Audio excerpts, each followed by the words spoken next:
আসসালামু আলাইকুম রহমতুল্লাহি ওয়াবারাকাতুহু। ইন্নাল হামদুলিল্লাহ ওয়াসসালাতু ওয়াসসালামু আলা রাসূলিল্লাহ মাল্লা নাবিয়্যা বা'দা, আম্মা বা'দ। শুরু হচ্ছে শব্দে শব্দে দর্সে কোরআন। আজ আমরা তাবারাকার রহমানের করুণার কৃপায় আমরা উপস্থিত হতে পেরেছি পার্ট নম্বর 37, 37তম পর্বে শব্দে শব্দে কোরআনের এই দর্সে আমরা অংশগ্রহণ করতে পেরেছি। সেজন্য আল্লাহ সুবহানাহু ওয়া তাআলার দরবারে শুকরগুজার হচ্ছি। হৃদয়ের অন্তরস্থল থেকে পড়তেছি আলহামদুলিল্লাহ। দুরূদ ও সালাম বর্ষিত হোক সেই মহামানব যার অনুসরণ করা আল্লাহ তাআলা ফরজ করেছেন, যাকে পাঠিয়েছেন মাবউস করেছেন রহমাতাল লিল আলামিন হিসেবে। সেই নবীর উপরে দুরূদ ও সালাম বর্ষিত হোক, তার পরিবার তার পরিজনের উপরে, এবং যারাই তাকে অনুসরণ করবে তাদের উপরেও। আল্লাহ তাআলা যেন আমাদেরকে রাসূলুল্লাহ সাল্লাল্লাহু আলাইহি ওয়াসাল্লামের পরিপূর্ণ ইতাআত করার মাধ্যমে যেন জান্নাতে প্রবেশ হওয়ার তৌফিক দান করেন, এবং নবীজির হাদিস অনুযায়ী যে আমার উম্মত সবাই জান্নাতে প্রবেশ করবে, তবে আবা ব্যতীত। আর আবা বলতে নবীজি বুঝিয়েছেন অস্বীকারী। আমরা যেন অস্বীকারী না হই। 37তম পর্বে এই 37 পার্টে আমরা উপনীত হতে পেরেছি সূরা আশ-শামস। সূরা আশ-শামস, শামস শব্দের অর্থ হলো সূর্য। পৃথিবীতে যত আমাদের দৃষ্টিগোচর মাখলুকাত আছে, আমরা যা কিছু দেখি, চাঁদের চেয়েও বলা যায় যে সূর্য এক শক্তিশালী মাখলুক। কারণ চাঁদের দিকে রাতভর তাকিয়ে থাকা যায়, কিন্তু সূর্যের দিকে 1 মিনিট দ্বিপ্রহরে সূর্যের দিকে আধা মিনিট তাকানো সম্ভবপর হয় না, কারণ এটি এত তেজস্বীয়তা এর মধ্যে আল্লাহ তাআলা দিয়েছেন। আর শামস শব্দের অর্থ হলো সূর্য। আজকের এই সূরাটির মধ্যে 15টি আয়াত আছে। আল্লাহ তাআলা এই 15টি আয়াতকে মেইন দুটি ইনফরমেশন আমাদের মধ্যে এই গোটা এই সূরা শামসের মাধ্যমে এসেছে।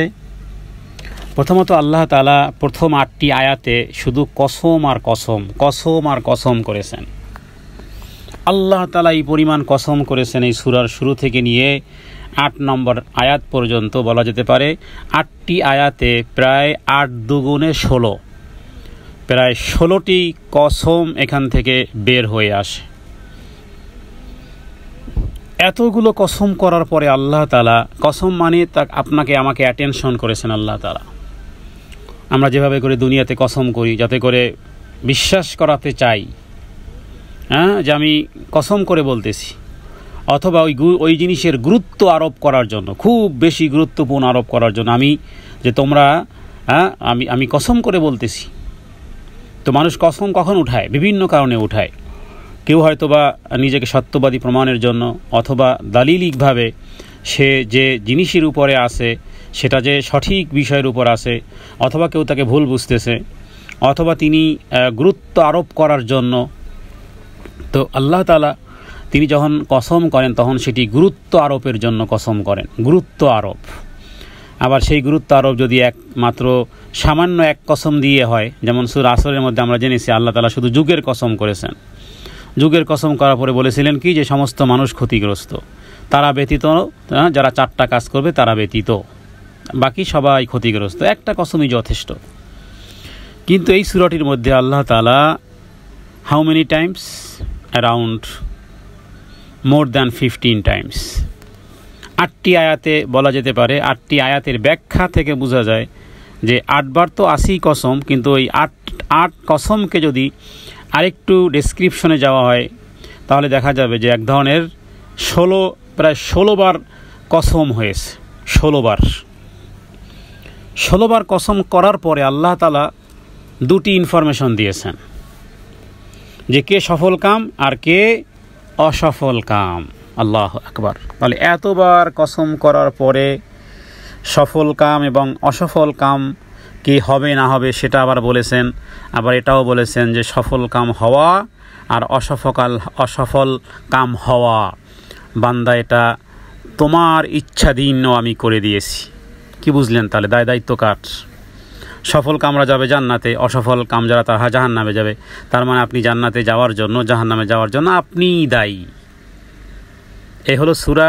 এই সূরাটির 11 নম্বর আয়াত পর্যন্ত, 12 নম্বর আয়াত পর্যন্ত মোটামুটি বলা যেতে পারে যে আপনাকে আমি ইনপুট করে দিয়েছি যেটার তাফসীরটা কি হবে। তাহলে 16 বার কসম করার পরে যদি আল্লাহ বলেন যে সফল কাম ওরা আর অসফল কাম হলো ওরা, আর তার মধ্যে আবার আল্লাহ তাআলা অসফল কাম কেন হবে, সফল কাম কেন হবে, রাসূলুল্লাহ সাল্লাল্লাহু আলাইহি ওয়াসাল্লাম হাদিস অনুযায়ী বোঝা যায় যে সেজন্য আপনি আমি দায়িত্ব। রবের কাছে সেই সাথে সাথে দোয়াও করা উচিত, হে রব্বুল আলামিন, সফলতার শীর্ষে যারা হবে, যারা উইনার হবে, যারা সফল কাম হবে, তাদের মধ্যে হে রব তুমি আমাদেরকে শামিল রাখিও। এ হলো কোরআনের বার্তা, এই কোরআনের গল্প, কোরআনের এই চিত্র দেখুন শুরু হয়েছে কিভাবে। তাহলে শুরু করতেছি আমরা সূরাতুশ শামস। আউযু বিল্লাহি মিনাশ শাইতানির রাজীম।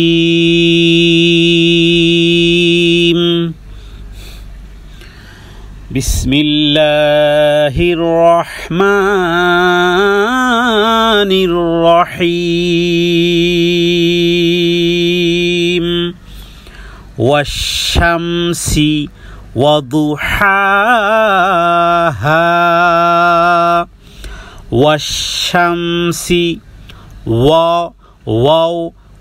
ওয়াশ-শামসি ওয়াদুহাহা।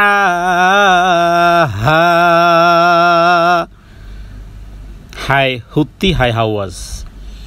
ওয়াশ-শামসি ওয়াদুহাহা।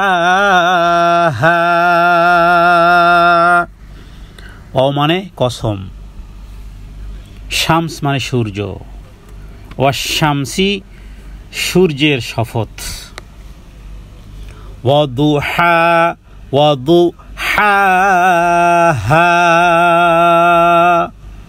এই সূর্য যখন উজ্জ্বল কিরণ বিতরণ করে। এখানে শব্দ দেখুন অদুহা, আমরা বলি না যে দোহা, দোহার সালাত। সূর্য যখন একটু উপরে ওঠে, তাহলে এখানে দোহা শামস থেকে, মানে শামস উঠলেই তো দোহা হবে, তাই না? তার মানে এখানে দোহা মানে প্রথম ভাগ, সূর্য ওঠার প্রথম ভাগ। যখন সূর্যের কিরণ কিছুটা উপরে ওঠে, আলোর কিছু, তো সেই কিরণের বা সেই সূর্যের আল্লাহ তাআলা কসম করেছেন। অথবা দোহা বলতে দিনের প্রাথমিক অংশ, যেই সময়কালে আমরা সালাতুদ দোহা আদায় করি। পূর্ব দিক থেকে যখন সূর্য উদয় হয়, কিছু উঁচু হওয়ার পরই গাছগাছালির উপরে, মনে করুন সকাল 6টায় যদি সূর্য উদয় হয়, তাহলে 7টা, 7:30, অথবা বলা যায় যে কোনো কোনো দেশে 15-20 মিনিট পরই সূর্য উঁচু হয়ে যায়, যেই সময়কালে দোহা, সালাতুল দোহা, সালাতুল চাশত, সালাতুল আওয়াবিন, ওই সময়কালের সালাত, গুরুত্বপূর্ণ সালাত। আওয়াবিন যারা আল্লাহর অনুগামী, যারা আল্লাহর অনুগত হয়ে গেছে, ওদের সালাত হলো ওই সময়কালীন সালাতে আওয়াবিন। আওয়াব, কোন কোন নবীর উপাধি ছিল আওয়াব। দাউদ আলাইহিস সালামকে আল্লাহ বলছে ইন্নাহু আওয়াব। তাহলে বলা যায় যে নবীওয়ালা চরিত্রের একটা হলো যে নবীরা কোনো রকমের প্রশ্ন ব্যতীতই আল্লাহ তাআলা যা অর্ডার করেন সেটাকে আপন মনে চিত্তে, সন্তুষ্ট চিত্তে যে মেনে নেয়, সে হলো আওয়াব। ইন্নাহু আওয়াব, ওই সালাত হলো ওই রকমের ব্যক্তিদের। তাহলে এখানে আল্লাহ তাআলা শপথ করলেন কিসের? সূর্যের, যখন সেটা উঁচু হয় সেই সময়ের। এরপরের আয়াত, ওয়াল কমারি ইযা তালাহা, ওয়াল কমারি ইযা তালাহা ওয়াল কমারি ইযা তালাহা। ওয়াও মানে এবং, কমার শব্দের অর্থ হলো চাঁদ, চন্দ্রকে বলা হয় কমার। তাহলে শামস মানে সূর্য আর কমার মানে চাঁদ। ওয়াল কমারি এবং সেই চন্দ্রের শপথ, কসম সেই চাঁদের, ইযা যখন, তালাহা এই সূর্যের পিছনে আসে, সূর্যের অনুগামী হয়। শপথ চাঁদের যখন তা সূর্যের পিছনে আসে, তার মানে বোঝা যায় যে একটা আর একটার পিছনে আসতেছে। সূর্যের পিছনে চন্দ্র, চন্দ্রের পিছনে সূর্য। তো এখন কোনটা আগে? কি সূর্য আগে নাকি চন্দ্র আগে? এই প্রশ্ন যেমন ওই রকমের যে মুরগি আগে নাকি ডিম আগে। যদি মুরগি আগে বলেন তাহলে ডিম কোত্থেকে আসলো, আবার যদি বলেন ডিম আগে তাহলে মুরগি কোত্থেকে আসলো। কিন্তু পৃথিবীর বিজ্ঞান যেখানে মুখ থুবড়ে এতিমের মতন অসহায় দাঁড়িয়ে থাকে, ইসলাম সেখানে কথা বলে। তো মুরগি আগে না ডিম আগে? আগে মুরগি আগে। আল্লাহ মোরগকে আগে বানিয়েছেন। আদম আলাইহিস সালাম আগে না হাওয়া আলাইহিস সালাম আগে? আদম আলাইহিস সালাম আগে। এবং হাওয়া মানে হাই মানে জীবন থেকে, এক জীবন থেকে আর এক জীবনকে এনেছেন। মুরগি একটা জীবন, এই জীবন থেকে আর একটা জিনিসকে বের করেছেন। তো আগে মুরগি আগে আল্লাহ সৃষ্টি করেছেন, এরপরে তার থেকে ডিম এসেছে। তো এখন সূর্য আগে না চন্দ্র আগে? কে আগে ঘোরে? সূর্য ঘোরে আগে নাকি চন্দ্র ঘোরে আগে? এ বিষয়ে চন্দ্রের যেই পূর্ণতা পায়, চন্দ্রের যে পূর্ণতা পায়, যেটাকে 15 দিন চন্দ্র ক্ষয় হতে থাকে, আবার 15 দিন কি হয়, চন্দ্র পূর্ণ হতে থাকে, যেটাকে পূর্ণ হওয়ার দিনকে যেটাকে বলা হয় লাইলাতুল বদর, মানে পূর্ণিমার চাঁদ। আইয়ামে বীজের রোজাগুলো 13, 14, 15 কেন? যে 13 তারিখে মোটামুটি পূর্ণ, 14 তারিখে আরও পূর্ণ, 15 তারিখ আরবি মাসের 15 তারিখে আইয়ামে বীজ, যেন পূর্ণ চন্দ্রিমা চাঁদ, কোথাও আর কোনো অপূর্ণতা নেই। বরং 16 তারিখ থেকে আবার ক্ষয় হওয়া শুরু হবে, কম হওয়া শুরু হবে। তাহলে শপথ চন্দ্রে যখন তা সূর্যের অনুসরণ করে, সূর্যের পর আসে। তো এখানে এই যে বিষয়টি, যে সূর্য 15 দিন আগে, এরপরে চন্দ্র আবার 15 দিন আগে, মানে দিন শেষ রাত শুরুর দিন। তো এটা এরকম যে রাত আগে না দিন আগে? তো বিষয়টা এরকম, যখন চন্দ্রটা সূর্যাস্তের পরপরই উদিত হয়, তো মাসের 15 দিন বা মধ্যভাগে রূপ হয়, তখন চন্দ্র প্রায় পরিপূর্ণ অবস্থায় থাকে। পরিপূর্ণ যখন চন্দ্র, তখন চন্দ্র আগে, কারণ এখানে পূর্ণতা পেয়েছে। যখন পূর্ণতা পায়, নবীগণ 40 বছরে বয়সের পূর্ণতা পান, তারপরে নবুয়ত লাভ করেন। তো পূর্ণিমা চাঁদ যখন পূর্ণতা করলো, তখন সে ফার্স্ট। আবার যখন কমতি শুরু করলো, তখন সে করে সূর্যের অনুসরণ। তো এখানে সূর্যাস্তের পরপরই চন্দ্র উদয় হয়, যেটাকে প্রথম পক্ষ বা দ্বিতীয় পক্ষ বলা হয়, মানে 15 দিনে এক পক্ষ। তো এখানে চন্দ্রের যখন সূর্যাস্ত হওয়ার পর এই চন্দ্র আবির্ভূত হয়। আল্লাহ তাআলা সেই চন্দ্রের কসম, চাঁদের শপথ, সেই চন্দ্রে যখন তা সূর্যের পশ্চাতে আসে। কারণ এই আলো আর অন্ধকার, আলো আছে তো অন্ধকার নেই, এই অন্ধকার কোথায় গেল? কেউ হয়তো বলবে যে অন্য দেশে গেছে, কিন্তু এই পৃথিবীতে চন্দ্র এবং সূর্যের মাধ্যমে চন্দ্র এসেছে, তো অন্ধকার এসেছে, আর তার মধ্যে এসেছে চন্দ্রের কিরণ। সূর্য যখন উঠলো, এই অন্ধকার কোথায় গেল? আবার অন্ধকার যখন আসলো, তখন সূর্য দৃষ্টিগোচর থেকে বাহিরে বের হয়ে গেল, এবং চন্দ্র এবং সূর্য এগুলো কিন্তু সেজদা করে আল্লাহকে। সেজদা শব্দের অর্থ আনুগত্য হয়। তবে মানুষ যেভাবে সেজদা করে, পৃথিবীর কোনো প্রাণী এইভাবে সিজদা করতে পারে না, কারণ আমরা 7 অঙ্গে সেজদা করি। গাছগাছালি, চন্দ্র, সূর্য, গ্রহ, নক্ষত্র সব সেজদা করে। এই সেজদার অর্থ হলো আনুগত্য প্রকাশ, আনুগত্যের পরাকাষ্ঠা প্রদর্শন করে সিজদার মাধ্যমে। সেটা ভিন্ন ভিন্ন হতে পারে। আর মানুষ যেই সেজদা করে, এটা এক বিভিন্ন প্রকৃতির সেজদা। পৃথিবীর কোনো মাখলুক এইভাবে সেজদা করতে পারে না, কারণ 7 অঙ্গকে জমিনের সাথে লাগিয়ে আমরা আল্লাহ তাআলার জন্য সিজদা করি। তৃতীয় আয়াত, ওয়ান নাহারি ইযা জাল্লাহা ওয়ান নাহারি ইযা জাল্লাহা, জিম শক্ত করে, ওয়ান নাহারি, ও মানে কসম, নাহার মানে দিন, দিন সমূহ, ইদা যখন, জাল্লাহা তাহলে কসম সেই দিনের, কসম দিবসের, ইদা যখন, জাল্লাহা এই দিনকে উদ্ভাসিত করে। হ্যাঁ, দিনকে আসলে উদ্ভাসিত করে, এর ক্ষেত্রে সূর্যের একটা থাকে, কিন্তু কখনো কখনো আল্লাহ তাআলা আবার, যেমন আমাদের দেশে কখনো কখনো 3-4 দিন ধরে বৃষ্টি হয়, 3-4 দিন ধরে মেঘ, সূর্যের দেখা মেলে না, তবুও কিন্তু উদ্ভাসিত হয় দিন। এমন না যে কেউ কাউকে দেখতেছে না, তা নয় কিন্তু।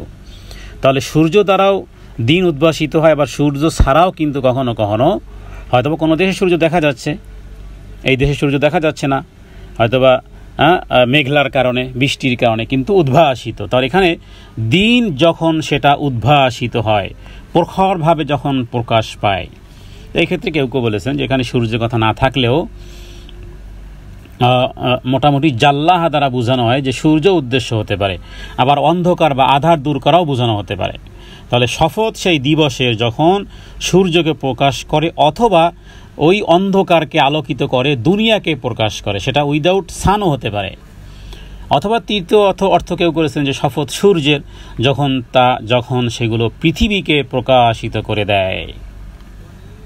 ওয়ান নাহারি ইযা জাল্লাহা, অন্ধকার দূরীভূত হলো, বাস এটাই হলো মূলত এই বিষয়ের উদ্দেশ্য।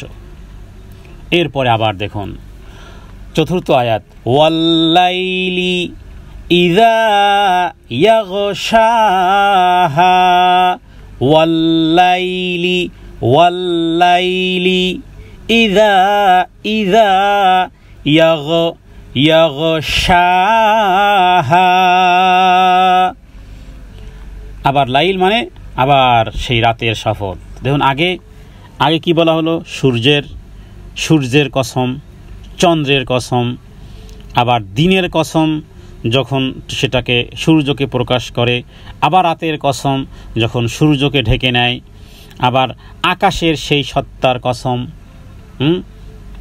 এই যে চন্দ্র এবং সূর্য ইত্যাদির বিষয়গুলো, এবং আল্লাহ শপথ সেই রাতের যখন সেই সূর্যকে ঢেকে নেয়, কসম সেই রাতের যখন সূর্যকে আচ্ছাদিত করে দেয়, সেই সূর্যকে আচ্ছাদিত, তার মানে সূর্যের কিরণ শেষ, অথবা এটা হতে পারে যে পৃথিবীকে আচ্ছাদিত করে ফেলে, ফলে পৃথিবী একেবারে গাঢ় অন্ধকারাচ্ছন্ন হয়ে পড়ে। তাহলে শপথ সেই রজনীর যখন তা সূর্যকে আচ্ছন্ন করে ফেলে, বা চতুর্দিকে অন্ধকার ছেয়ে আসে, বা ভূপৃষ্ঠকে, দুনিয়াকে অন্ধকারে ঢেকে নেয়। কসম কিন্তু চলতেছে, 8টি আয়াতে মোট 16 বার কসম। এরপরে আসবে সেই যেই জিনিস কসম করার পরে আল্লাহ তাআলা বুঝাতে চেয়েছেন মানুষকে যে কারা সফল কাম হবে, সেই সফলতার গল্পের আগে কসম চলতেছে মহান রব্বুল আলামিনের। এরপরে 5ম আয়াত, ওয়াস-সামাই ওয়ামা বানাহা, ওয়াস-সামাই ওয়ামা বানাহা, সামা মানে স্কাই, আকাশ, ওয়াও মানে কসম, শপথ আসমানের, কসম আসমানের, ওয়ামা, ওয়াও মানে এবং, মা মানে যিনি, যিনি, বানাহা তৈরি করেছেন, এই আসমান কে বানিয়েছে, জমিন কে বানিয়েছে, চন্দ্র সূর্য গ্রহ নক্ষত্র কে বানিয়েছে, শপথ সেই আসমানের যিনি খুঁটিবিহীন নীলাকাশ, কোনো রকমের খুঁটি ছাড়াই দণ্ডায়মান রেখেছেন এই আসমানকে, কসম আসমানের যিনি তা বানিয়েছেন। তাহলে শপথ যিনি আসমানকে নির্মাণ করেছেন। এখানে মাকে মান ধরা যায়, মান মানে যিনি, অমা ওয়াও মানে এবং, মা মানে মান, মা মানে যিনি, অথবা মান মানেও হয় যিনি, মা এবং মান একই অর্থ হয়। তাহলে যিনি বানাহা বানিয়েছেন। তাহলে শপথ আকাশের এবং তার নির্মাণ কৌশলেরও হতে পারে। সেই সত্তার কসম যিনি নির্মাণ করেছেন, আসমানকে নিপুণভাবে তৈরি করেছেন। সূরা মুলকের মধ্যে আপনারা পড়েছেন যে সুম্মার জিআইল বাসারা কাররাতাইনে ইয়ানকালিবু ইলাইকাল বাসারু খাসিয়ান ওয়া হুয়া হাসির। দেখো তো আসমানে কোথাও ফাটল টাটল দেখা যায় কিনা, কোনো খুঁত ধরতে পারো কিনা। এত পণ্ডিতি করো এখানে, আসমানের দিকে তাকাইয়ে দেখো তো কোথাও খুঁত, কোথাও ভুল, মেরামতটা ঠিকঠাক মতো হয় নাই। রাজমিস্ত্রির তো ভুল ধরা যায়, এখানে কালারটা ঠিক হয় না, এখানে ইটটা সোজা হয় নাই, এখানে রংটা ঠিক হয় না, এখানে তেরা হয়েছে, বাঁকা হয়েছে, ইত্যাদি ইত্যাদি। আসমানের দিকে তাকিয়ে পারলে ভুল ধরো তো, তাকাও আসমানের দিকে, কাররাতাইনে তাকাও, বারবার দৃষ্টি ফিরাও, ইয়ানকালিবু ইলাইকাল বাসার, তোমার দৃষ্টি অবনত হয়ে আসবে, খাসিয়ান ওয়া হুয়া হাসির। সুম্মা রজিআইল, আবারও তাকাও আসমানের দিকে, পরীক্ষাটা হয়ে যাক। যেখানে দাঁড়িয়ে আসো আকাশের দিকে তাকাও, সুম্মা রজিআইল বাসার, আবারও তোমার দৃষ্টিকে প্রসারিত করো আসমানের দিকে, কাররাতাইনে। সূরা মুলকের মধ্যে আল্লাহ তাআলা রিপিট করেছেন। এগুলো কি? তাওহীদের শিক্ষা। সূরা মুলকের পাওয়ার এত বেশি কেন? গোটা চ্যালেঞ্জ পারলে চ্যালেঞ্জ গ্রহণ করো, দেখি কত বড় তুমি বীর সাহসী। পারলে সূর্যের দিকে 1 মিনিট তাকিয়ে থাকো তো দেখি। যত জ্ঞানী দাবি করো না কেন, এগুলো চ্যালেঞ্জ। অর্থ না বুঝলে কি বুঝবেন চ্যালেঞ্জের? ওয়াসসামাই ওয়ামা বানাহা, এই আসমানের দিকে, জমিনের দিকে যারা মুমিন তারা তাকাইয়ে কি বলে? আল্লাহ তাআলা তাদের চরিত্রের কথা উল্লেখ করেছেন যে কিছু ব্যক্তি আছে, ইয়াযকুরুনাল্লাহ কিয়ামান ওয়া কুউদান জুনুবিহিম, আরে সে শুয়ে আছে, বসে আছে, হাঁটতেছে, চলতেছে, রান্না করতেছে, কথা বলতেছে, ফাঁকে ফাঁকে সে রবের স্মরণ করে। এ হলো মুমিনওয়ালা চরিত্র। আল্লাহ তো জানেন যে কিছু ব্যক্তিবর্গ এরকমের আছে, দিন রাত 24 ঘন্টার মধ্যে মানুষ নিয়ে গবেষণা করার সময় তো কম, বরং সে সব সময় ইয়াকুউদান, যখন সে দণ্ডায়মান থাকে, ওয়ায়াযকুরুনাল্লাহ, সে আল্লাহকে স্মরণ করে, কিয়ামান ওয়া কুউদান ওয়া আলা জুনুবিহিম ওয়া ইয়াতাফাক্কারুন ফি খালকিস সামাওয়াতি ওয়াল আরদ, আর আসমান জমিন এগুলো নিয়ে গবেষণাও করে এবং বলে, হে প্রভু রব্বানা মা খালাকতা হাযা বাতিলান। আপনি যে সৌদি আরবে যান, সৌদি আরবে গিয়ে ওমরা থেকে গাড়িতে যখন বসেন, যখন আপনি ডানের দিকে তাকালে পাহাড়, বামের দিকে তাকালে পাহাড়, তখন আল্লাহু আকবার, সুবহানাল্লাহ, এগুলো কে সৃষ্টি করেছেন? হে প্রভু, এগুলো তুমি অনর্থক সৃষ্টি করনি, নিশ্চয়ই তুমি এগুলো অনর্থক সৃষ্টি করনি, বরং তুমি এগুলো অবশ্যই সৃষ্টি করেছো কোনো কারণে। মা খালাকতা হাযা বাতিলান। বাংলাদেশের কোথাও যদি ভ্রমণে থাকেন আর যদি এমন কোনো দৃশ্য আসে, সেখানে ওয়াও, বিউটিফুল, ওয়ান্ডারফুল, কি সুন্দর ইত্যাদি, ক্যামেরা বন্দি করে রাখা ইত্যাদি, ফ্রেমে নিজেকে সেখানে রাখা ইত্যাদি, এগুলো শয়তান কখন এই সমস্ত জায়গাতে গেলে তো সেজদায় আদায় করা দরকার সেখানে গিয়ে, কিন্তু শয়তান আপনাকে ওই ওয়ান্ডারফুল সুন্দর দৃশ্যের মধ্যে আপনাকে নিজেকে প্রতিষ্ঠিত করা, এটাই এনজয়। কিন্তু আসলে বড় এনজয় তো যে রব দিয়ে স্বীকার করে, মন দিয়ে বলে যে হে প্রভু, এগুলো অনর্থক সৃষ্টি করনি, মা খালাকতা হাযা বাতিলান, নিশ্চয়ই অনর্থক সৃষ্টি করনি, ফাকিনা আযাবান নার, তুমি আমাকে জাহান্নামের আগুন থেকে মুক্তি দাও। তো পাহাড় পর্বত, নদ নদী, সুন্দর দৃশ্য যদি মনে আসে, দেখেন কি বলবেন? রবের কাছে এইভাবে করতে পারেন যে এগুলো অনর্থক তুমি সৃষ্টি করনি, সুতরাং প্রভু আমাকে জাহান্নামের আগুন থেকে মুক্তি দাও।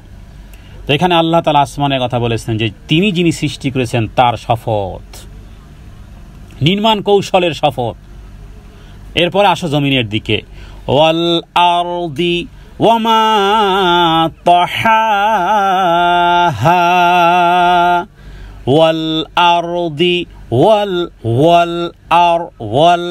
আরদি ওয়ামা তাহাহা, ওয়াল আরদি ওয়ামা তাহাহা।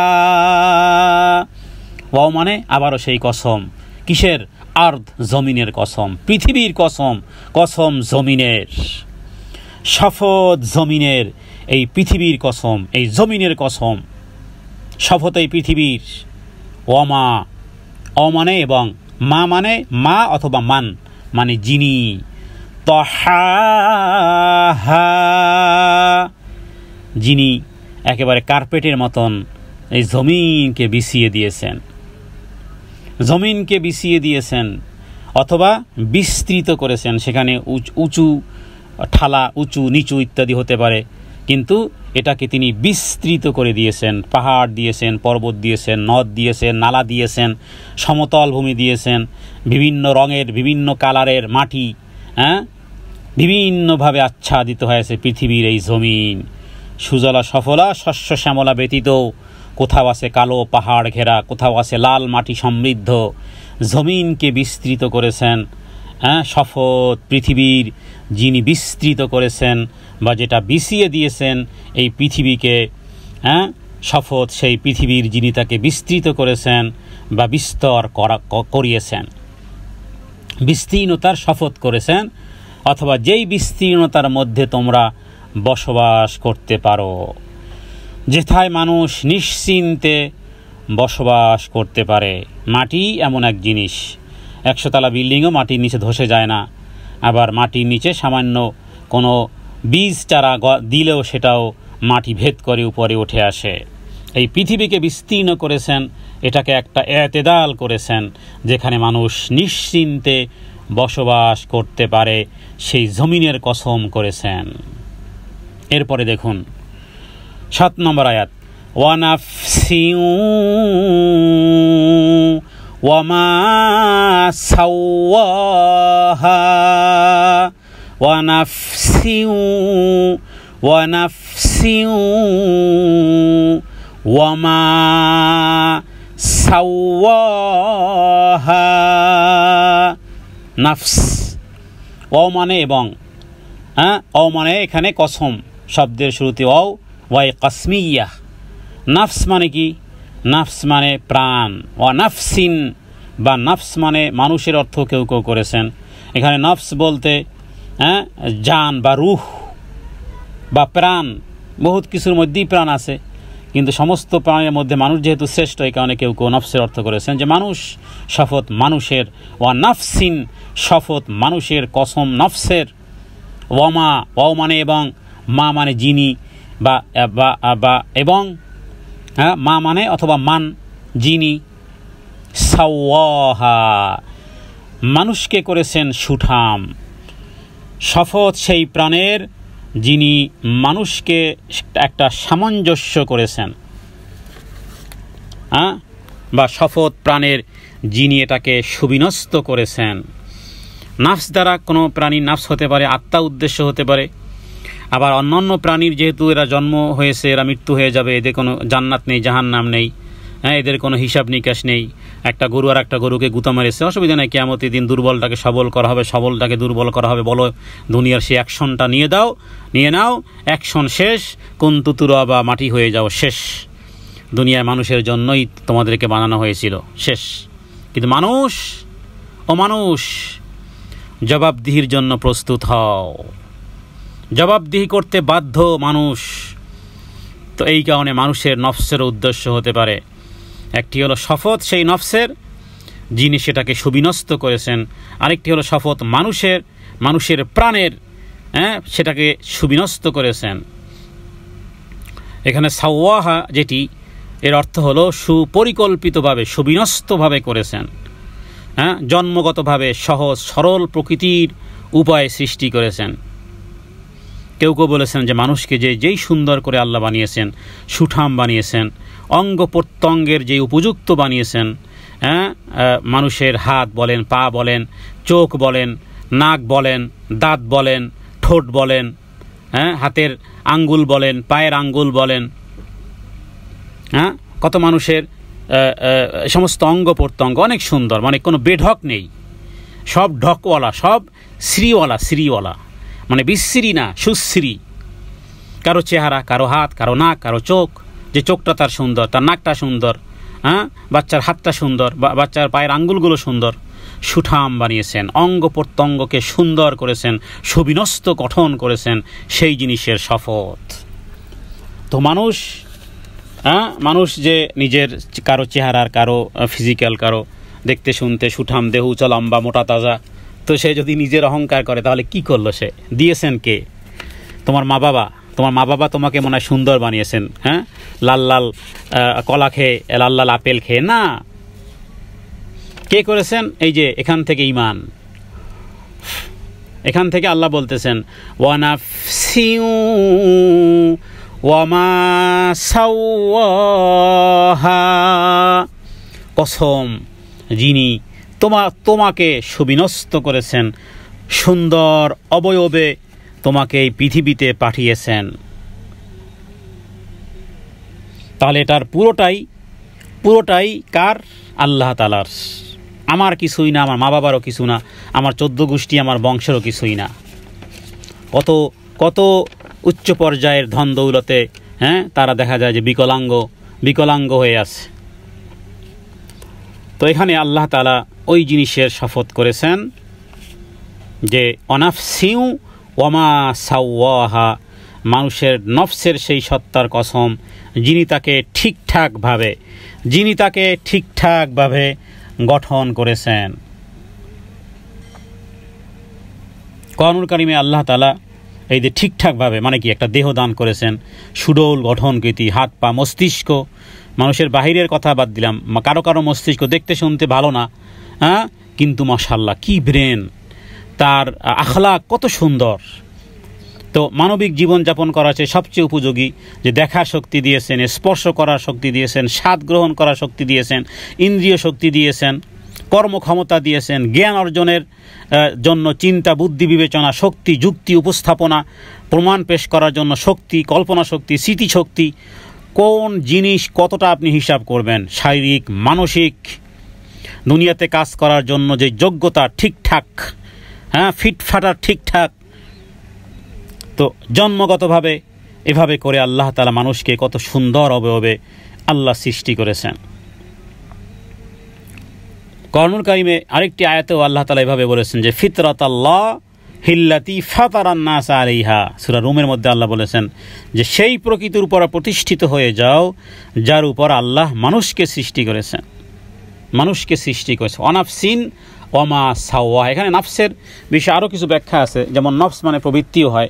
প্রবৃত্তির মধ্যে আমাদের মধ্যে মোটামুটি প্রায় 7 ধরনের স্বভাব আছে, 7 ধরনের নফস বলা হয়। একটি নফসের কথা আল্লাহ তাআলা এভাবে বলেছেন যে লা উকসিমু বিয়াউমিল কিয়ামা ওয়ালা উকসিমু বিন নাফসিল লাওয়ামাহ। লাওয়াহ মানে যে পাপ করার পরে যে সে নিজেকে ধিক্কার দেয় যে এই কাজটা আমি কেন করলাম, এটাকে বলা হয় নাফসে লাওয়ামাহ। এটা আল্লাহ তাআলার কাছে অনেক বেশি প্রিয়। গুনাহ হয়ে যায়, সাথে সাথে তওবা করে না, এটা হলো নফসে লাওয়ামা। আর একটা আছে নফসে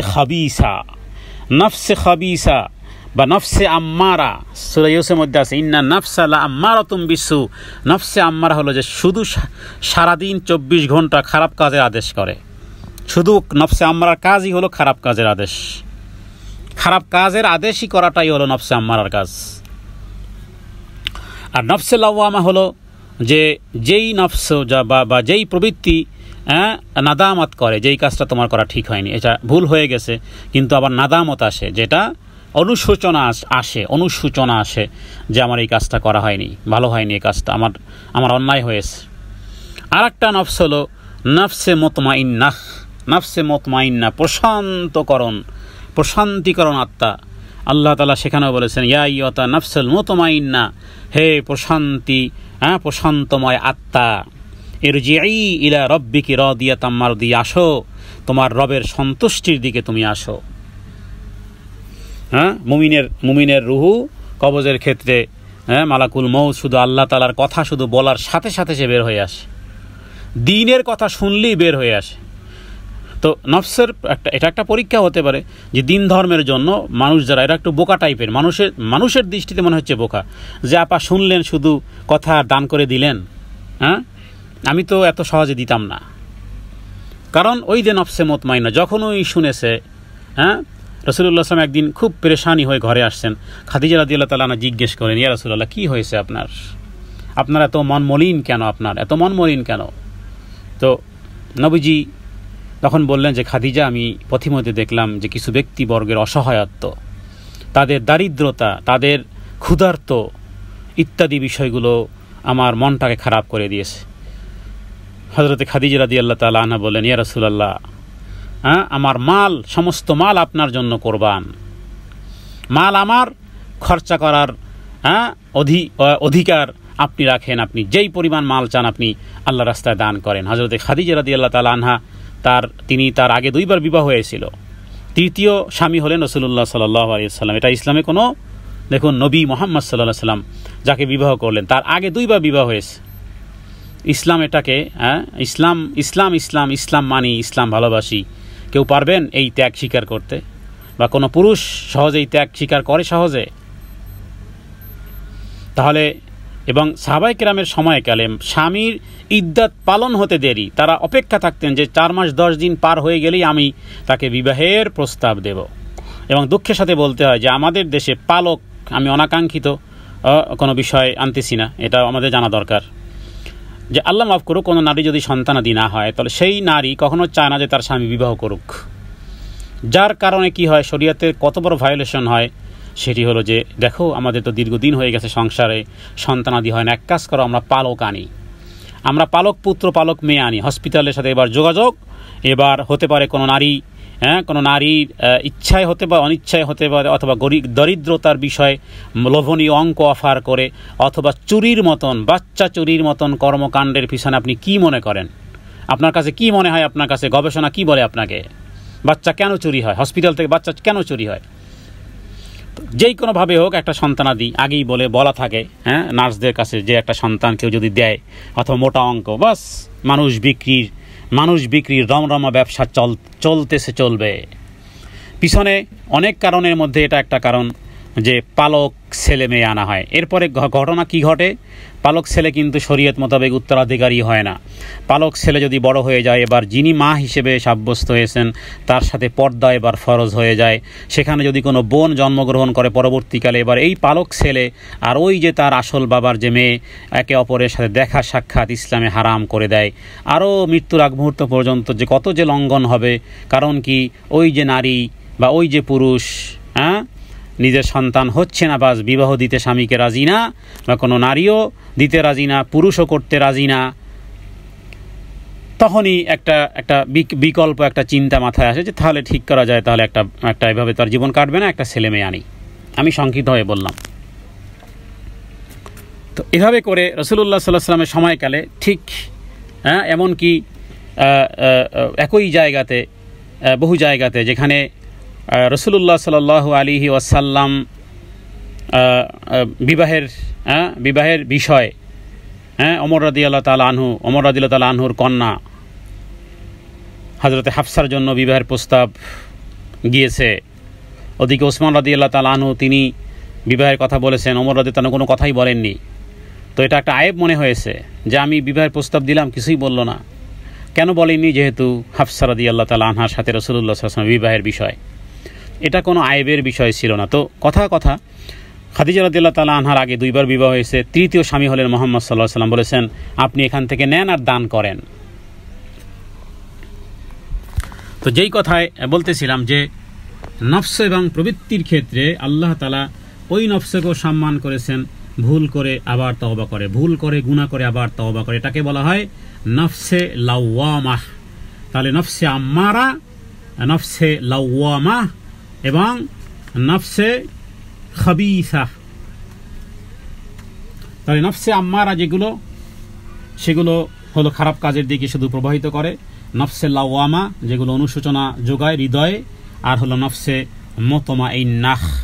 নফসে মুতমাইন্না যারা হবে তাদেরকে শুধু রবের নাম বললেই রুহুটা বের হয়ে আসে। ওই যে বললাম না যে দিন ধর্মের কাজ শুনলেই সেখানে সে অগ্রসর হয়। রবের নাম দেখেই যখন বলা হয় হে নফসে মুতমাইন্না ইরজিই, আসো আসো আসো, ইলা রব্বিকি, তোমার রবের দিকে আসো। যেই রব তোমার উপরে রাদিয়াতাম মারদিয়া, রাদিয়াতান, তোমার রব সন্তুষ্ট আর তুমিও সন্তুষ্ট হয়ে যাবে। সেই রব, সেই দেহ, সেই প্রাণবায়ু তখন হাদিসে বলা হয় যে একজন শিশু বাচ্চা মায়ের দুধ পান করতে করতে কখন যে বাচ্চা ঘুমিয়ে গেছে, বাচ্চাও টের পায় না। কখনো কখনো মাও টের পায় না, তাকিয়ে দেখে যে এইমাত্র দুধ চোষান দিল আর এই যে ঘুমিয়ে গেল। মুমিন ব্যক্তি এইভাবে রবের নাম শুনে দুনিয়াতে যেভাবে করে সে রবের নাম শুনেই যখন তার জানার মালের কোরবানি দিত, তার মৃত্যুটা ঠিক এইভাবে সহজভাবে রুহুটা বের হয়ে আসবে। কারণ মালাকুল মউত রবের কথা বলেছে, আসো আসো রবের দিকে আসো, ইরজিই ইলা রাব্বিকি রাদিয়াতাম মারদিয়া। এরপরে ফাদখুলি ফি ইবাদি আদখুলি জান্নাতি। এ হলো নফসে মুতমাইন্না। আল্লাহ তাআলার কাছে দোয়া করি আল্লাহ তাআলা যেন আমাদেরকে নফসে মুতমাইন্না দান করেন। তবে কখনো কখনো নফসে লাওয়ামা হয়ে যেতে পারে, অনুশোচনা আসলেই সাথে সাথে অনুশোচনা করব, ইস্তিগফারের মাধ্যমে আবার নিজেকে ঠিকঠাক করে নেব। আল্লাহ এখানেই বলেছেন ওয়ানাফসিউ ওয়ামা সাওয়াহা ওয়ানাফসিউ ওয়ামা সাওয়াহা।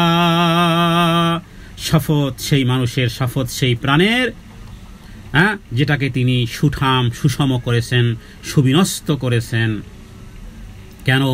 যাতে করে মানুষকে জবাবদিহি করতে হবে, অতএব সেটি বাধ্য মানুষের নফস উদ্দেশ্য হতে পারে, অথবা ওই প্রাণের যেই প্রাণকে তিনি সুপরিকল্পিতভাবে সুবিন্যস্তভাবে তিনি জন্মগতভাবে সহজ সরল প্রকৃতি তাকে বানিয়েছেন, অঙ্গ প্রত্যঙ্গের উপযুক্ত বানিয়েছেন এবং সুশ্রী করেছেন, সুবিন্যস্তভাবে তাকে গঠন করেছেন। এরপরে অষ্টম আয়াত, ফাআলহামাহা ফুজুরহা ওয়া তাকওয়াহা। ফাআলহামাহা সবগুলো হায় হাওয়াজ। ফাআলহামাহা ফুজুরহা ফাআলহামাহা ফুজুরহা ওয়া তাকওয়াহা। এই যে শব্দ উচ্চারণের যেই মাখরাজগুলো, এগুলো হৃদয়ের বক্রতাকে দূর করে দিবে ইনশাআল্লাহ। হৃদয়ের বক্রতাকে একাকার করে দিবে ইনশাআল্লাহ। ফাআলহামাহা, ফা মানে অতঃপর, আলহামা ইয়ালহামা মানে তার উপরে অবিরতভাবে তাকে আল্লাহ জ্ঞান দিয়ে থাকেন, জ্ঞান দিয়েছেন। যে বিষয়ে আপনি গবেষণা করবেন, বেশি না আপনি একটা উদ্ভাবন করে ফেলতে পারবেন। যারা গবেষণা করে, রিসার্চ করে, যারা একাধিক বিষয় এক সাবজেক্টের উপরে সে পড়াশোনা করে, তার মানে তার জ্ঞান, গবেষণা, বুদ্ধি, বিবেক, সময়, মস্তিষ্ক ইত্যাদি ওর উপরে সে জমে আছে, তাহলে দেখবেন যে সে দিন দিন উন্নতি করতেছে, কারণ আল্লাহ তাআলা তাকে জ্ঞান দিচ্ছেন। একজন গবেষক বা একজন বিজ্ঞানী তো একদিনে হয় না, আস্তে আস্তে হয়। তার মানে জ্ঞানটাকে ওই কাজে সে ব্যয় করেছে। যেই কাজে ব্যয় করবে আপনি, সেই কাজে আপনার ব্রেনটা, আপনার মেমোরিটা ওইভাবে লম্বা হতে থাকে, দীর্ঘায়িত হতে থাকে। আল্লাহ তাআলা ওই জ্ঞানে তাকে জ্ঞানী করেন। যারা দুনিয়ার বৈষয়িক বিষয়গুলো নিয়ে জ্ঞান গবেষণা করে, তারা কত কিছু বানিয়েছে। চায়না, জাপান, পৃথিবীর টেকনোলজিতে অনেক ফাস্ট, কারণ তারা তাদের জ্ঞান গবেষণা ওখানে ব্যয় করেছে। আল্লাহ বৃদ্ধি করে দিবেন স্বাভাবিক। আপনি এবার কোন জ্ঞান নেবেন, কোন সাবজেক্ট নেবেন, তো এটা হলো আল্লাহ তাআলা অ্যাটেনশন চেয়েছেন যে তিনি জ্ঞান দিয়েছেন। ফাআলহামাহা, অতঃপর তাকে অবহিত করেছেন, জ্ঞান দিয়েছেন। কি জিনিস? দুই জিনিসের জ্ঞান দিয়েছেন। কি? ফুজুরহা ওয়া তাকওয়াহা। এই যে একটু আগে বলছিলাম না যে আল্লাহ তাআলা আপনাকে আমাকে একটা জিনিস দিয়েছেন, যে জিনিসের মাধ্যমে জান্নাত আর জাহান্নাম আপনার আমার হাতের মুঠোয়। মানে আপনি কি কাজ করবেন, কি ফুজুরহার মধ্যে থাকবেন কিনা, নাকি তাকওয়া হবেন, আল্লাহ এ বিষয়ে জ্ঞান দিয়েছেন। এজন্য একাডেমিক অনেক শিক্ষা দীক্ষার প্রয়োজন হয় না। আল্লাহ তাআলা ফিতরাতান মানুষকে সৎকর্মের জ্ঞান, অসৎকর্মের জ্ঞান দান করেছেন। যদি একটা বিধর্মীও হয়, নাস্তিকও হয়, আস্তিক যদি নাও হয়, কথার কথা পাঁচ বন্ধু মদ্যপান করে, এক বন্ধু মদ্যপান করে না, ওই চার বন্ধু যে মদ্যপান করে ওরাই কখনো কখনো তার ব্যাপারে এক্সপ্লেন করবে যে না, আমাদের বন্ধুটা অনেক ভালো, সে আমাদের সাথে মদ খায় না। তাহলে মদ যে খাচ্ছে সেও বুঝতেছে যে মদ যে না খায় সে আমার চেয়ে ভালো, হ্যাঁ, মানে মদপ্য বন্ধুদের মধ্যেও যে মদ পান করে না তার ক্ষেত্রে তাদের ব্রেন সায় দিচ্ছে যে আমাদের মতো ওরকমের না, ও মদ পান করে না, ও কোনো নেশা পানি করে না। মানে বিধর্মী হলেও তার মানে কি? তার মানেই হলো অসৎকর্ম। সৎকর্মের জ্ঞান আল্লাহ তাআলা মানুষকে দান করেছেন। নফসের মধ্যে নেকি এবং গুনাহ উভয়টাই আল্লাহ স্পষ্ট করে দিয়েছেন।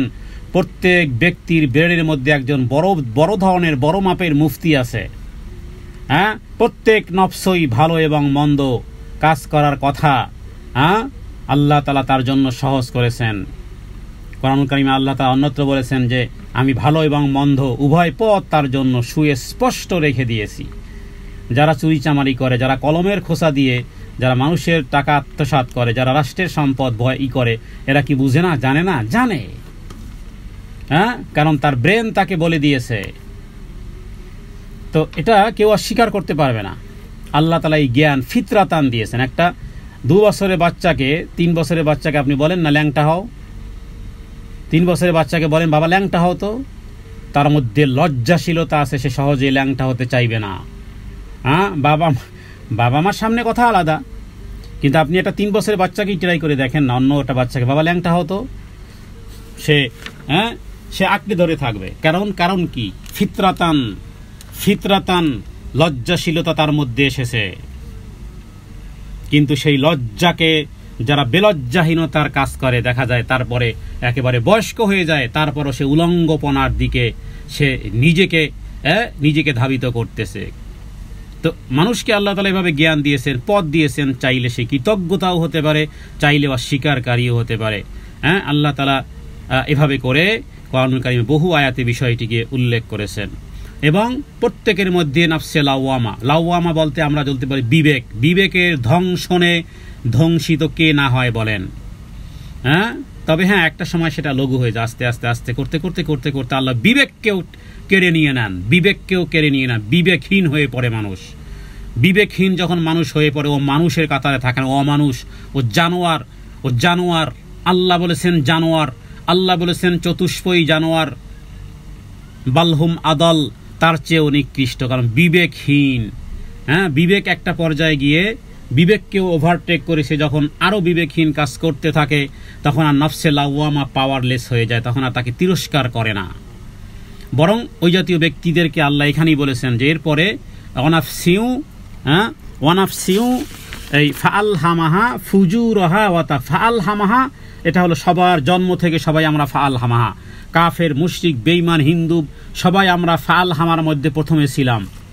এরপরে কেউ হয়েছে ফুজুরহা, এরপরে কেউ হয়েছে ওয়া তাকওয়াহা। তাহলে ফাআলহামাহা এই ক্যাটাগরিটি সবাই, সব শ্রেণীর, সব ধর্ম বর্ণ সবার জন্যই।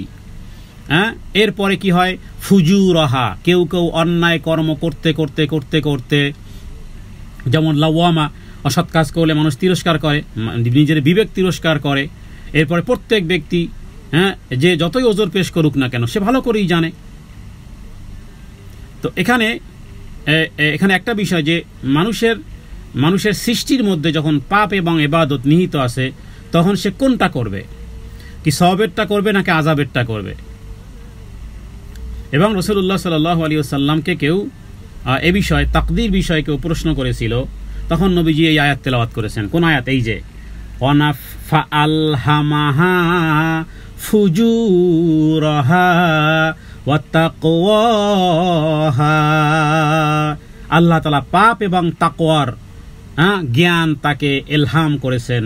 ইলহাম মানে তাকে দিয়েছেন, গুনাহ করার, ইবাদত করার যোগ্যতা রেখেছেন। আপনি ইচ্ছা করলে এখনই খারাপ কাজ করতে পারবেন, এখনই আবার ইবাদতও করতে পারবেন, এখনই দান করতে পারবেন, এখনই সাদকা করতে পারবেন, এখনই আল্লাহর আনুগত্য করতে পারবেন, আবার এখনই আপনি আল্লাহর বিরোধিতাও কিছু করতে পারবেন। তো এই ক্ষেত্রে এই যে তাকওয়া এটা একটি বহুত উচ্চ পর্যায়ের শব্দ। আর ফুজুরহা মানে খুব খারাপ একটা শব্দ। ফুজুরহা মানে অতিরঞ্জনতা, অতিরিক্ততা। এবং নবীজি একটি হাদিসের মধ্যে বলেছেন যে সমস্ত মানুষ ইসলামের ফিতরাতের উপরে জন্মগ্রহণ করে, এরপরে তার মা বাবা তাকে ইহুদি খ্রিস্টান বানায়। তাহলে প্রত্যেকে কিন্তু ফাআলহামাহা নিয়ে এসেছিল, এরপরে আস্তে আস্তে সেই জ্ঞানটা দুরভিত হয়ে যায়। ফুজুরহা এটা হলো জাহান্নামী একটা ওয়ে।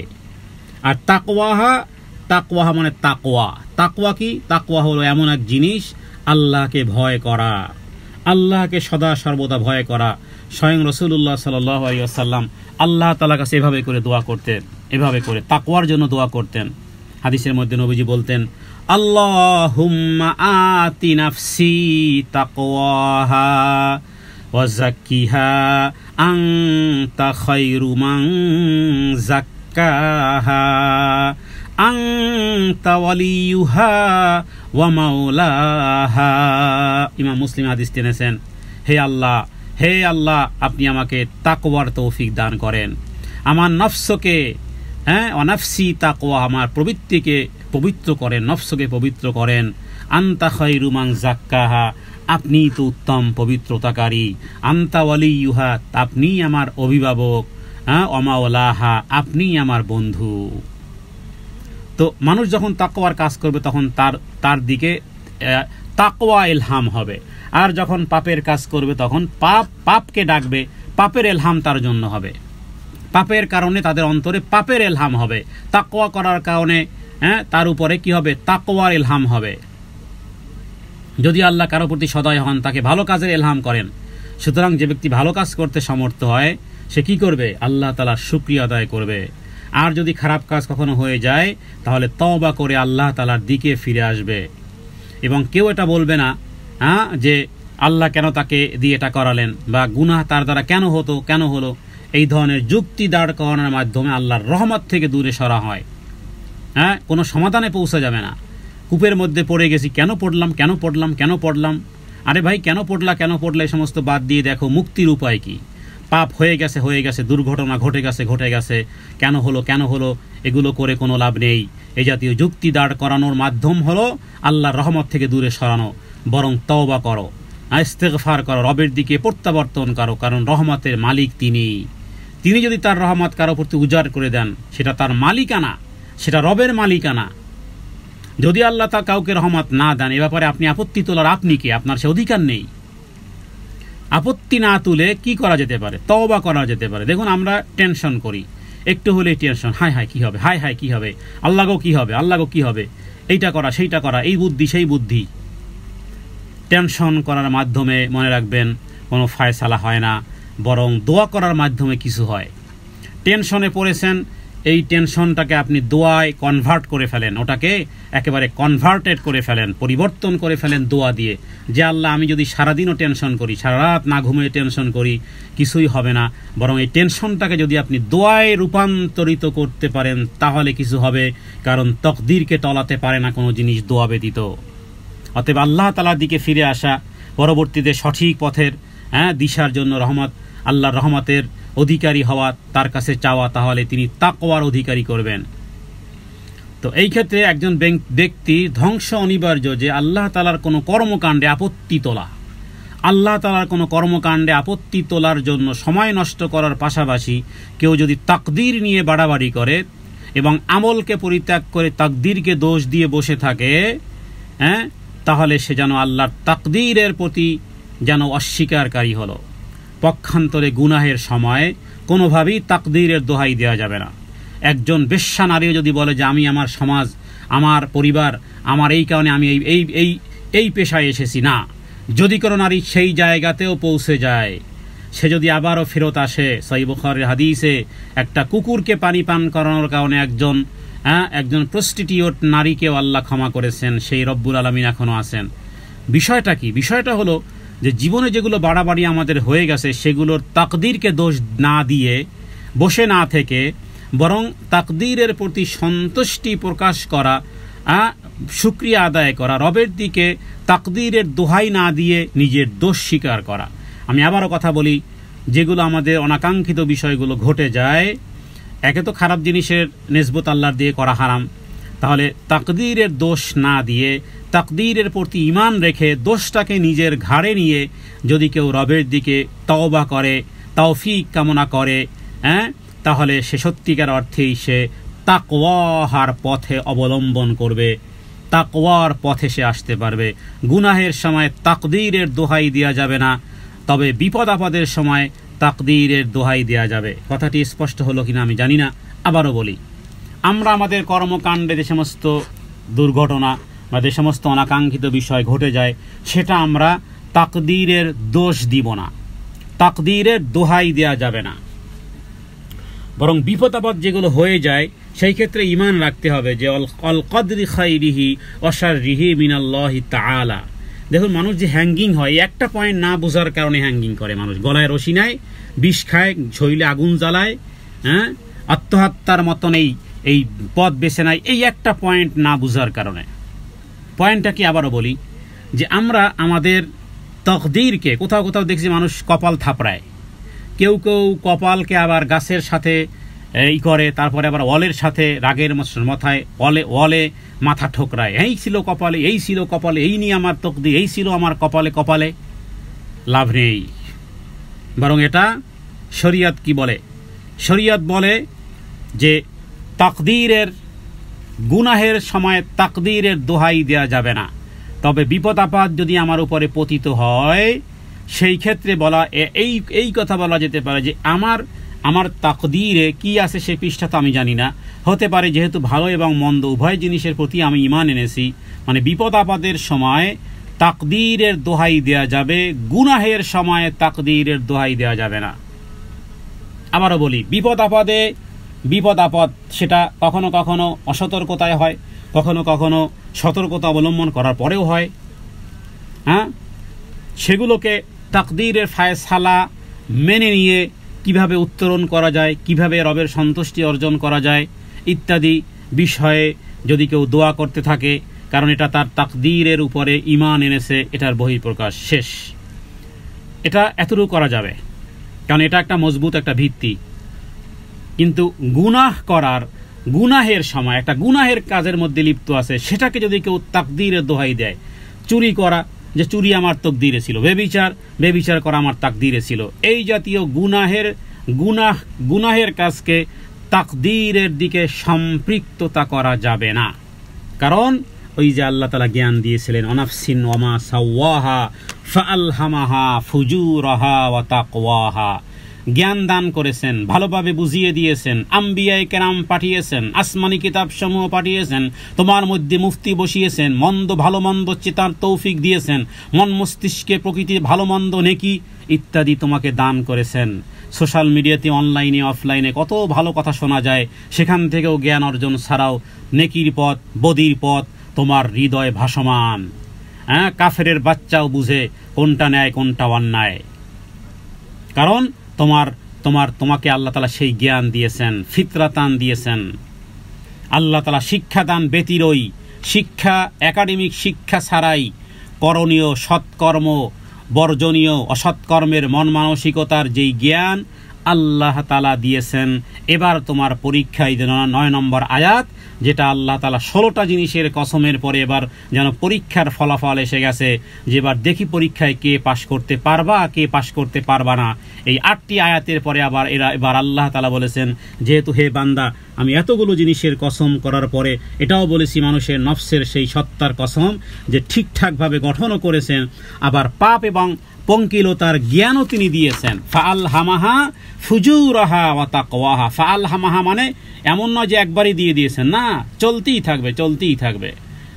ফাআলহামা, এই যে মানুষ জ্ঞান গবেষণা করে কিভাবে বানালো, তার মানে তাকে জ্ঞান দিচ্ছেন, কন্টিনিউ আসতেছে, একটা গবেষণা আর একটা গবেষণার সাথে সম্পৃক্ত হয়। আস্তে আস্তে বৈজ্ঞানিক হয়ে যান আপনি, আস্তে আস্তে আইনস্টাইন হয়ে যায় কি একদিনই হয় আইনস্টাইন? না। তাহলে জ্ঞান দিয়েছেন, ফাআলহামাহা মানে জ্ঞান দিয়েছেন। এবার জ্ঞানটা কোন কাজের জ্ঞান? ফুজুরাহা, জ্ঞানের পরে সে হয় মন্দ কাজ করে, অতাকওয়াহা অথবা সে তাকওয়ার কাজ করে। তাহলে তাকওয়ার জ্ঞান, পাপের জ্ঞান, তাকওয়ার জ্ঞান আল্লাহ তাআলা দিয়েছেন।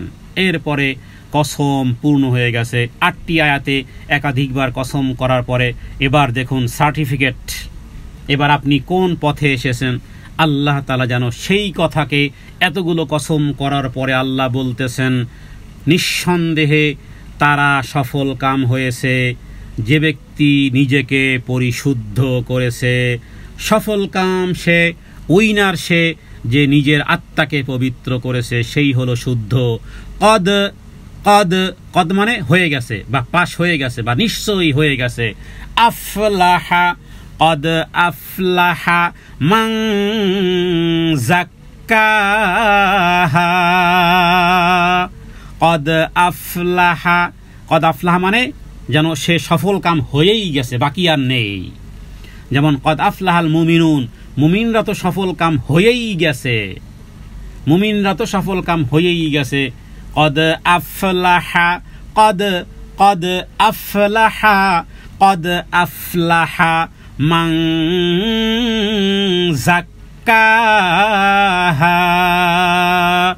সে সফল কাম হয়েছে যে নিজ আত্মাকে পবিত্র করেছে, সে সফল কাম হয়ে গেছে যে নিজেকে পরিশুদ্ধ করেছে, মানে আত্মাকে শিরিক থেকে, অবাধ্যতা থেকে, চারিত্রিক অশ্লীলতা থেকে, অন্যায় অবিচার থেকে, জুলুম থেকে, নির্যাতন থেকে, পাপ থেকে, অশ্লীলতা, অসভ্যতা, বেহায়াপনা, বেলাল্লাপনা, ইসলামের শরীয়তের কন্ডেম যেসব বিষয়গুলো থেকে নিজেকে পবিত্র করেছে, সে অবশ্যই অবশ্যই পরকালে সফলতা আর মুক্তি লাভ করেই ফেলেছে। কদ আফলাহা মান যাক্কাহা, তার মানে অবশ্যই অবশ্যই অবশ্যই সে ব্যক্তি সফল কাম হবে যে নিজ আত্মাকে উন্নত স্বভাব দিয়ে সমৃদ্ধ করবে, বাজে স্বভাব থেকে পবিত্র রাখবে, সে সফল কাম।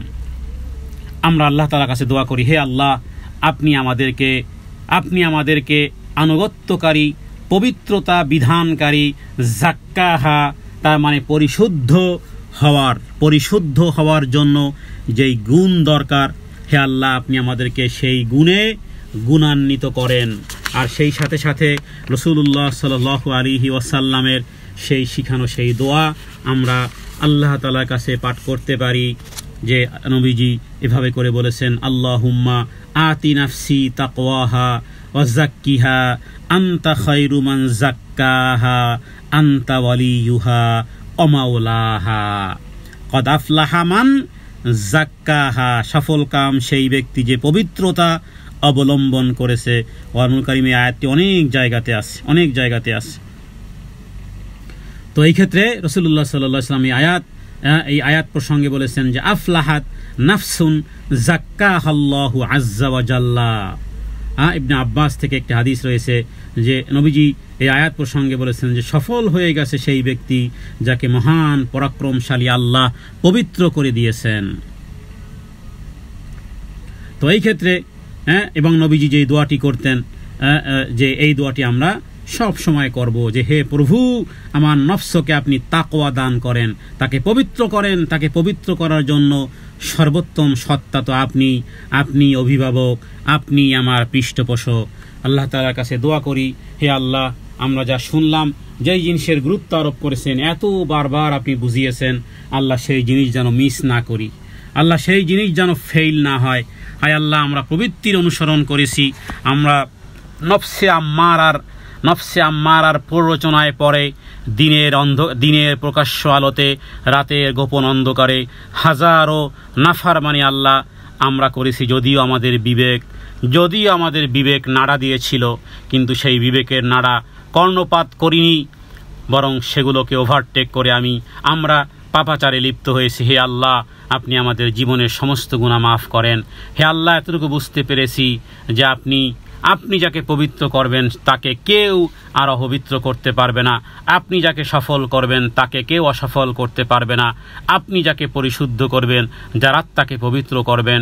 হে আল্লাহ, আপনার নবীর শিখানো দোয়া দিয়ে আমরা দোয়া করতেছি, হে প্রভু, আপনি আমাদের নফসকে তাকওয়া দান করেন, আমাদের হৃদয়ে আপনার প্রতি মহব্বত এবং ভালোবাসা আল্লাহ বৃদ্ধি করে দেন।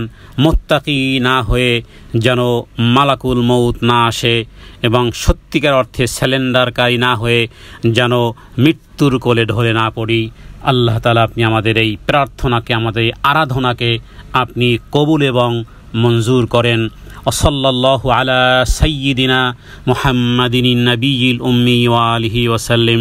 সুবহানাকা লা ইলমা লানা ইল্লা মা আল্লামতানা ইন্নাকা আনতাস সামিউল আলিম ওয়া মা আলাইনা ইল্লাল বালাগ। আসসালামু আলাইকুম ওয়া রাহমাতুল্লাহি ওয়া বারাকাতুহু।